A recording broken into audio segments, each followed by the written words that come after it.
do you think that the case of Lebanon, because last night we had protests in Lebanon in reaction to what has happened between the government in Lebanon and Israelis. Basically, what they're talking about, it's all about Israel staying in the southern part of Lebanon. They're gonna back down a little bit to the south, but before Israel leaving Lebanon, which was unbelievable to see the Lebanese government signing that agreement, they have to disarm Hezbollah. And what do you make of what is going on in Lebanon? Well, first of all, the president and the prime minister of Lebanon, they're not popularly elected. They were imposed on the country by the United States after the first ceasefire between Hezbollah and Israel. And they are negotiating with the Israeli regimes against their own laws, against the laws of Lebanon. They don't have legal permission to carry out these negotiations. And basically, what they've done is extraordinarily foolish. Well, but of course, they're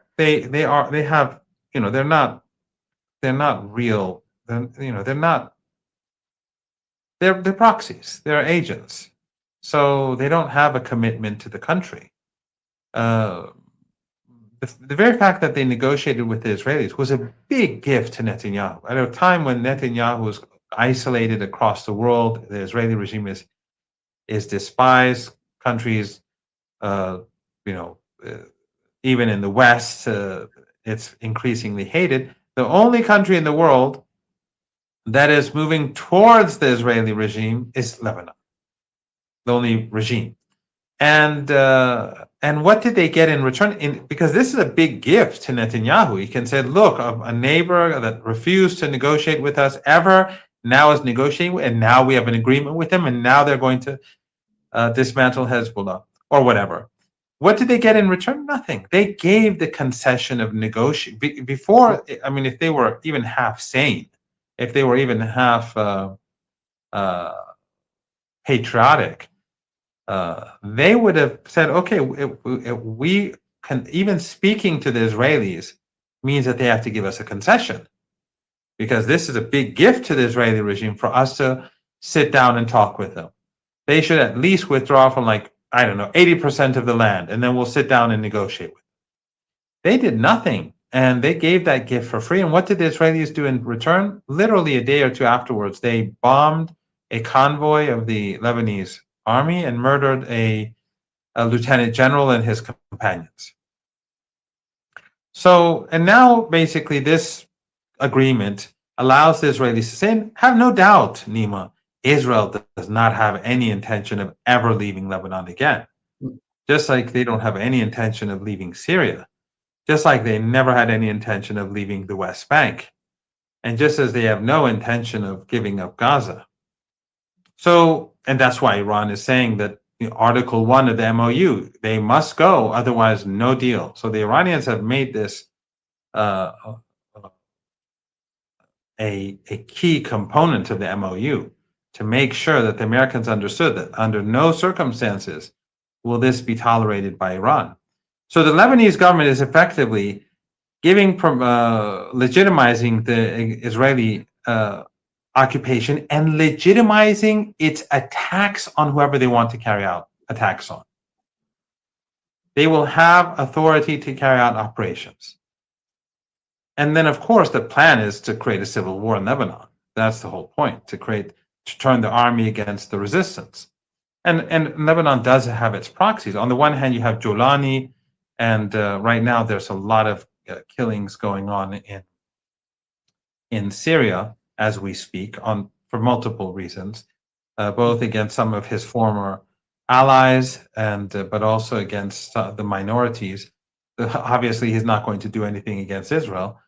So you have Syria on the one hand, you have the Israelis here, I mean the Syrian regime putting, Trump saying he'll use them against Lebanon, regardless of whether they even have that capability, which they don't. But they're trying to keep the border shut between Syria and Lebanon to help strangle Hezbollah and prevent Iranian assistance from getting in. And then the Lebanese government, they are now mandated, or they're being pushed to start attacking Hezbollah, to carrying out operations to dismantle them. But the problem is that the Lebanese army is full of people who support the resistance. Half the army, at least, supports the resistance. Most people in Lebanon are opposed to these policies from all religions and sects and so on. So, Hezbollah is also very wise.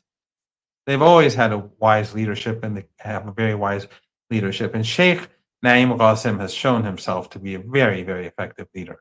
I think he was underestimated by some people in the past, and he's shown himself to be very quiet. He's managed this war very well. He's hit the Israelis very hard, and Hezbollah does its best to make sure that, contrary to what U.S. proxies in Lebanon want, to prevent Lebanese from turning against the Lebanese. But in any case, it's a very complicated situation. But Iran will continue to support the resistance, and I don't think Syria can do much. And Iran's pressure through the MOU on the U.S.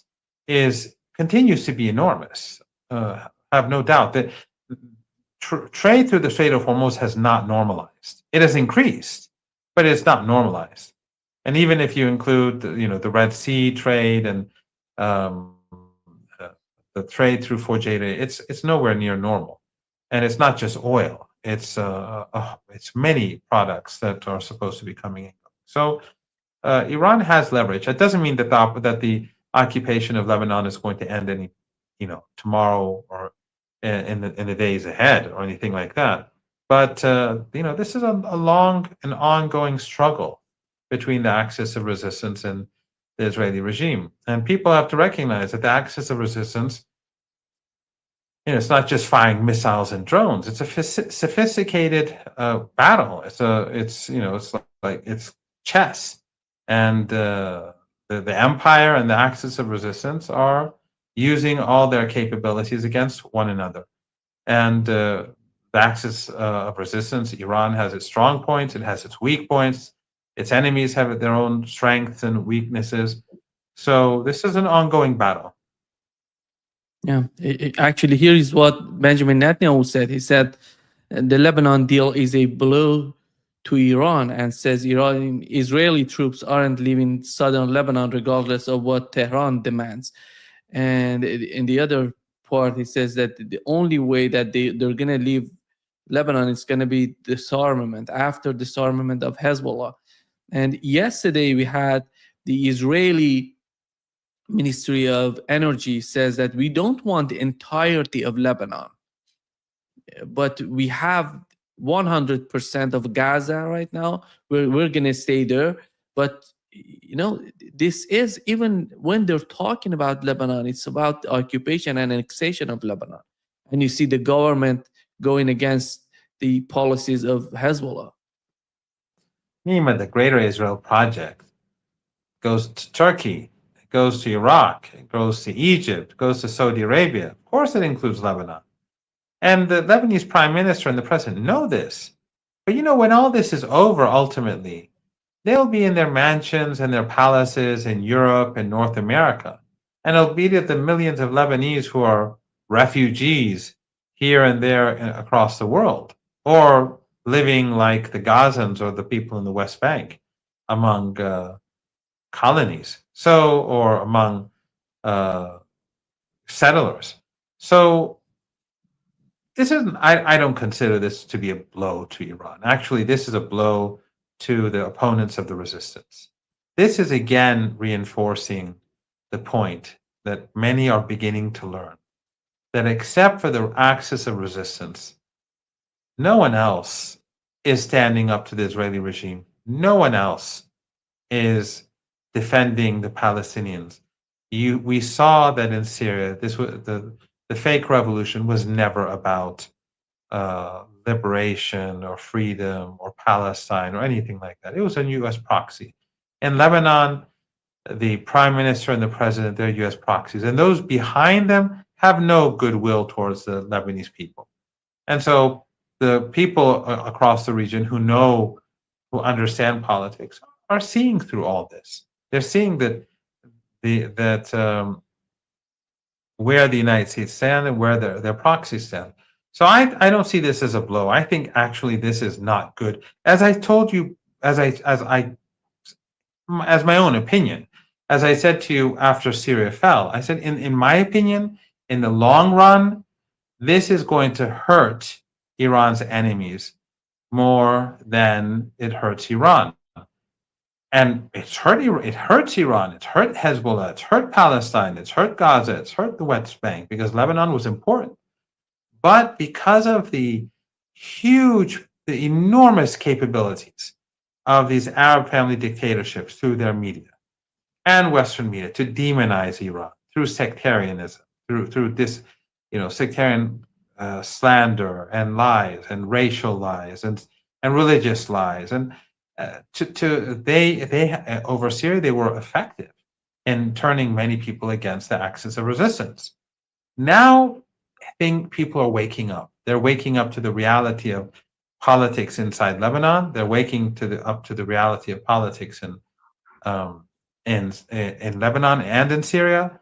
And I think that in the long run, this is important for people to wake up to see who are the sincere supporters and advocates of the Palestinian people and of resistance to empire in general. I have always seen it that way, and I continue to see it that way. I know that you go to Lebanon, you know the Lebanese society to some extent, and you have the understanding of the domestic policies of Lebanon. Do you think that they're going to be able to make a new civil war in Lebanon? Because that would be hugely disastrous together with what's going on. You've mentioned how the factions in Syria are fighting each other.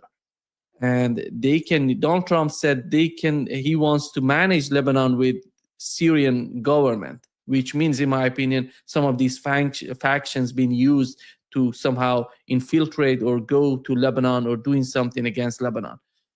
What is your understanding of that?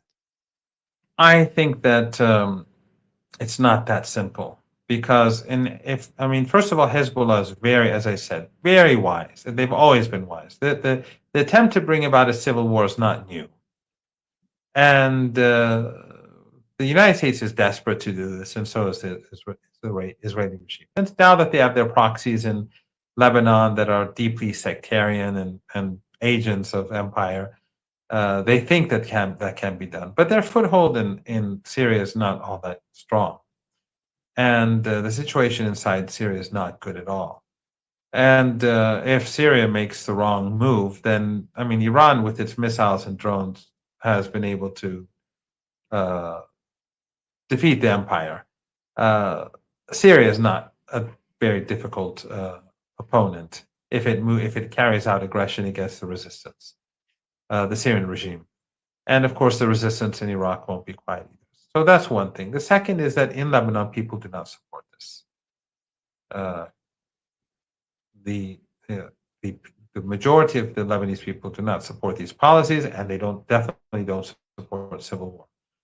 Hezbollah knows this, and Hezbollah is very careful, and it has made sacrifices, and it has been, when they insult Hezbollah, when they attack Hezbollah, when they kill people of Hezbollah in years past, you may have recalled on different occasions, like on demonstrations, they gunned down people on the streets, but Hezbollah would hold back on multiple occasions. Why? Because they did not want the country to go to civil war, so they showed patience.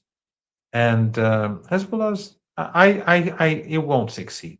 Even if they push for a civil war, they will fail.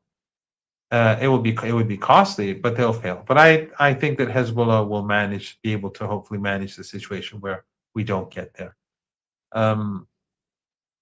The U.S. proxies in Lebanon again, no one should think that the president of Lebanon was elected by the majority of the Lebanese, and the prime minister has some sort of mandate. That's not how it was. The Americans literally imposed these two people on the people of Lebanon.